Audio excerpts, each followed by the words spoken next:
this hike is not reversed by 29th of February 2025, the NLC will shut down telecom operations nationwide from March 1st. Nigerians are urged to boycott MTN, Airtel and Glo services daily from 11 a.m. to 2 p.m. between February 13th and February 29th, 2025.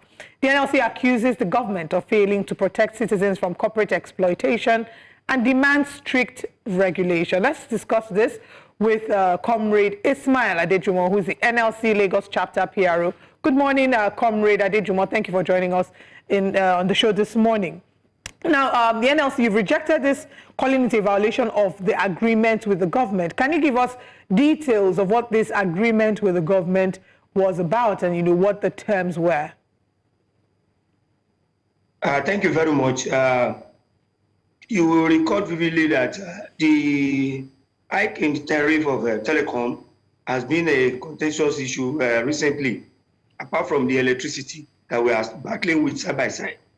Now, when we proposed a protest about almost 2 weeks ago, a week to 2 weeks ago, to press the government and the telecom operators to revert this policy that is very, very untimely and is very insensitive at this time, the government quickly waged by trying to mediate and provide a solution of setting up a committee, technical committee of 10 people to review and work out the veracity and the justification for the increase and report back within 2 weeks. This has not lapsed completely, only for us to hear that the government, the telecom operator have come up with another tariff, most especially as related to data, while they are waiting to implement calls and SMS any moment from March. We as a labor movement, we are very reasonable people. We believe in dialogue, we believe in negotiation, we believe in superior argument before we go on the streets or we begin to invoke the common instrument that government understand, which is to strike, to down tool. But before we get there, the leadership of the labor movement have been involved now in this negotiation. They have not concluded this negotiation. This committee have not submitted a report, and they are coming up suddenly in between. It's like shifting the goalposts at the middle of the game. That is not acceptable by the labor leadership, by Nigerian workers and the masses of this country. Is very, very insensitive, and we will never take that from them. I think the leadership will be meeting anytime soon to, apart from the boycott of course and other means, to press our demand that this policy is anti-people, and the rate at which they have their tariff is not even suitable at this very time that Nigerians are struggling to survive, now, to earn a lively means, a decent life. So we want them to revert. We want them to revert it back and give room for negotiation and proper dialogue so that at least we'll have an amicable resolution. Now, Comrade Adejumo, was there any sort of dialogue between the federal government, the telecom operators, and the labor union before resorting to this boycott? And how does the NLC expect this boycott to impact telecom operators? Could you shed more light on the sort of boycott you're recommending? I reckon it's for just a few hours, and the reasoning behind the boycott.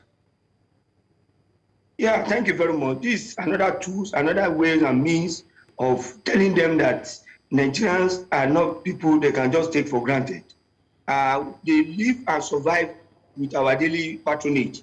If Nigerians did not patronize them, I don't see where they can be declaring that among us profit year in, year out. You will recollect that most of these telecom operators have been complaining that cost of production and everything has gone up.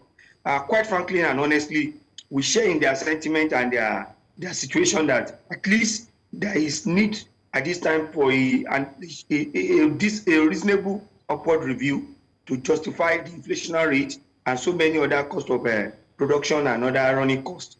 But not to the level of proposing almost 50 and above increase when government is coming with all sorts of taxes that can even strangulate Nigerians. Because at the time they are saying Nigeria should allow Nigeria to breathe.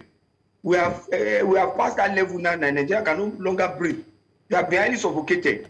They are getting to a point whereby they want to strangulate us. People cannot survive.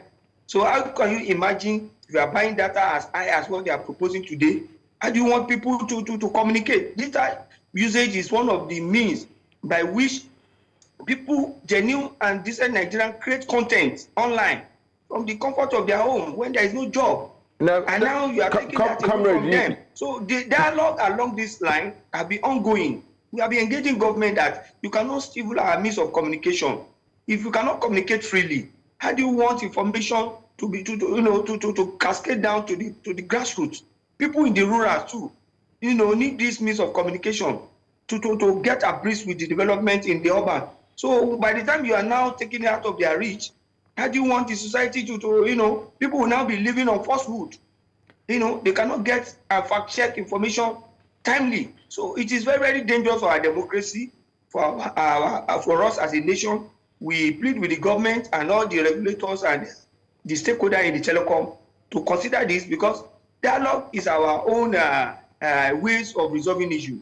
But when we are overstretched and we are taking too much for granted, then we will resort to by boycotting. If we boycott a day by not calling and not using data, you will recollect that even the DSTV, times they will be calling you that you have not subscribed, they have their target.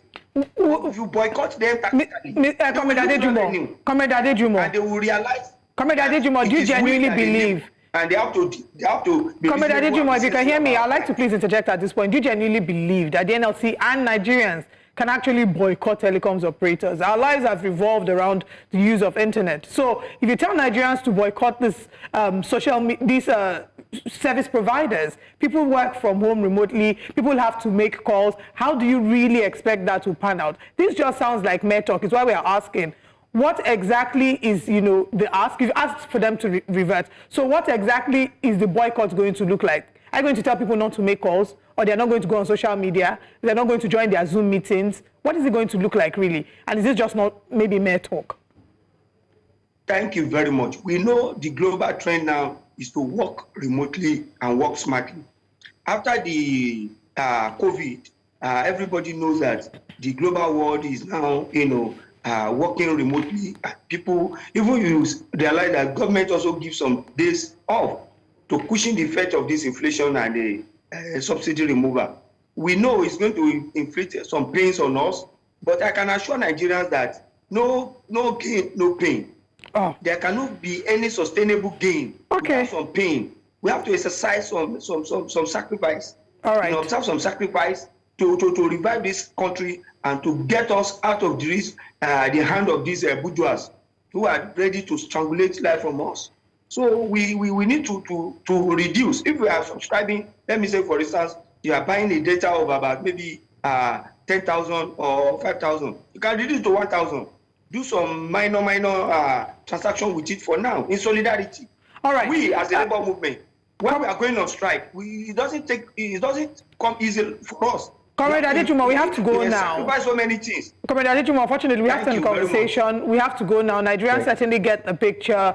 We hope that the government comes to some sort of agreement with labor union, and that going forward, we can have labor involved in a number of these policies, so they're not rolled out, and then labor comes and says we're not involved along the line, and then start reacting. So we're hoping that we can see more proactive measures being taken. Thank you very much, Comrade Ismail Adejumo, for joining us on the conversation this morning.